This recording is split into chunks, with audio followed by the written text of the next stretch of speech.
CPIM SDPI സംഘർഷത്തിന് പിന്നാലെ തിരുവനന്തപുരം കരകുളത്ത് വൻ സുരക്ഷാ സന്നാഹമൊരുക്കി പോലീസ്. ഇന്നലെ രാത്രി നടന്ന സംഘർഷത്തിൽ SDPIയുടെയും DYFIയുടെയും ആംബുലൻസുകൾ തകർത്തിരുന്നു.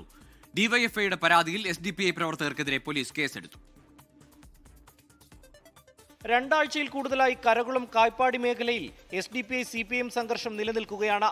ഇന്നലെ വൈകുന്നേരത്തോടെ CPIM ബ്രാഞ്ച് സെക്രട്ടറിയെ SDPI പ്രവർത്തകർ വീടുകയറി ആക്രമിച്ചു.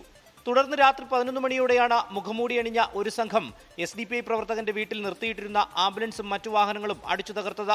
പിന്നിൽ DYFI പ്രവർത്തകർ എന്നാണ് SDPIയുടെ ആരോപണം.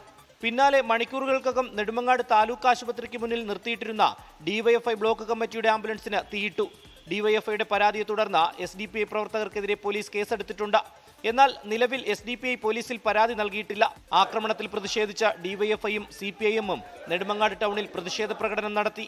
സംഭവത്തെ തുടർന്ന് പ്രദേശത്ത് പോലീസ് സംഘം ക്യാമ്പ് ചെയ്യുകയാണ്. 24 തിരുവനന്തപുരം. ലോകത്തെവിടെയായാലും ഏത് സമയത്തും 24 വാർത്തകളും ഓഗ്മെന്റഡ് റിയാലിറ്റി പാക്കേജുകളും എക്സ്പ്ലെയിനറുകളും വിശദമായി കാണാൻ ഞങ്ങളുടെ യൂട്യൂബ് ചാനൽ നിങ്ങൾക്ക് സബ്സ്ക്രൈബ് ചെയ്യാം.